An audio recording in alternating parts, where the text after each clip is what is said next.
فاطمہ کو ذلیل کرنا ہے. کیا کرنا ہے؟ ذلیل اور رسوا کرنا ہے. کیوں؟ میں دعوت دینے جا رہا ہوں، دعوت تو قبول کرے گی، اسے ضد نہیں کروں گی، آنے کے لیے تیار نہیں ہوگی، پھر بھی اسے ضد کروں گی، اسے قسم دے دوں گی تاکہ وہ آنے پر آمادہ ہو جائے. جب وہ میرے گھر آئے تو اس کے پاس تو نیا لباس ہوگا ہی نہیں، نیا کپڑا ہوگا ہی نہیں، تب اسے پرانا پھٹا کپڑا لگائے گی اور اسے ذلیل کرنا شروع کر دوں گی. وہ تمام لڑکیاں اپنے ذہن میں سازش کی گئی. فاطمہ رضی اللہ عنہ سیدہ فاطمہ کو دعوت دی، بڑا زبر کیا، آمادہ کر لیا. جب آمادہ ہو گئی، تیار ہو گئی، اب حضرت فاطمہ رضی اللہ تعالیٰ عنہ سوچنے پڑ گئی کہ دعوت تو دے گئی ہے، اب میرے پاس لباس نہیں ہے، اب میرے پاس کپڑا نہیں ہے، میں کون سا لباس، میں کون سا کپڑا پہن کر اس کے گھر جاؤں. اب دیکھیے اللہ کا کرشمہ، اللہ کا قانون، اللہ کی معاونت، اللہ کی خیر خواہی، اللہ اپنے بندے اور بندیے کو کیسے مدد کرتا ہے. تھوڑی دیر جب سوچا ہو کہ اللہ کے نبی صلی اللہ علیہ وسلم ہاتھ میں کپڑا لیے آ رہے ہیں، حضرت فاطمہ کے پاس آئے کہ یہ فاطمہ یہ تمہارا کپڑا ہے.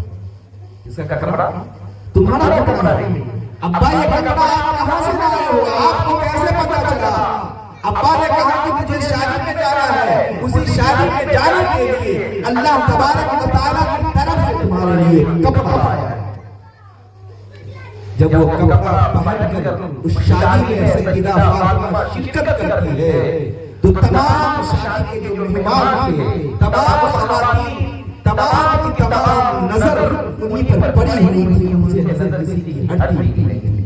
وہ کپڑا کپڑا نہیں، وہ اللہ کی طرف سے دیا ہوا سبز لباس سیدہ فاطمہ کو تھا.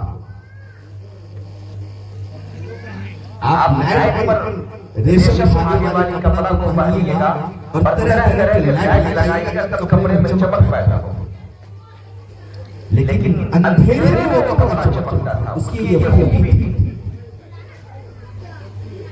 ارادہ کیا تھا؟ تمام لڑکیوں کا ذلیل کرنا، رسوا کرنا. عورت کی ذہن میں فتنہ بیٹھ گیا اور اکثر یہ بیٹھتا رہتا ہے. یہ آنا جو ہے نا ہمارے یہاں ابھی بھی ہے کہ ہم ویسا وہ ویسا کپڑا پہنیں گے، اس سے اچھا کپڑا پہنیں گے، اس کو ہم ذلیل کریں گے. دیکھیں اللہ کی مدد کیسے آئی. صبر کی حضرت فاطمہ نے اپنے والد سے نہیں کہی ابا مجھے تو کپڑا چاہیے. اللہ نے حضرت فاطمہ کی دل کی جذبات کو سن لی اور اللہ آسمان پر جنت کے لباس حضرت فاطمہ کو دے دی. یہ تھی صبر، بنا صحبت کا صلہ. اللہ جب اپنے بندے اور بندیوں کو صلہ دیتا ہے، نوازتا ہے، جو بندہ بندی صبر کرتا ہے اللہ اسے خوب نوازتا ہے.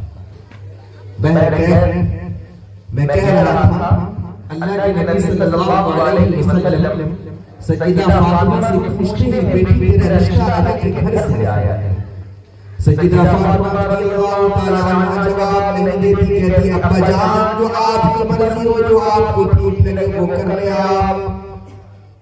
آج اگر کسی ماں باپ کو ضرورت پڑتی ہے اپنی بیٹی سے پوچھنے کا، اپنی بیٹی سے اجازت لینے کا، وہ ماں باپ خود کہتا ہے میں خود مالک ہوں، میں خود مختار ہوں، میری بیٹی تھوڑی میرے مالک ہے، میں جو کہہ دوں گا وہی حق ہے، وہی عدل ہے. آج ماں باپ اپنی بیٹوں سے، اپنے بیٹے سے پوچھنا اپنے آپ کو شرف محسوس کرتے ہیں. اگر بیٹا بول دے گا میں اس لڑکی سے نکاح کروں گا تو باپ کا شان گھٹ جائے گا. باپ اپنی شان میں اپنے اولاد کے بارے میں سوچے گا مستقبل کر رہا ہے. بیٹی کہہ دے کہ میرا نکاح کرا دو، ماں سوچتی ہے، باپ سوچتا ہے میری بیٹی میری بے ادبی کر رہی ہے، میرے شان میں مستقبل کر رہی ہے. اگر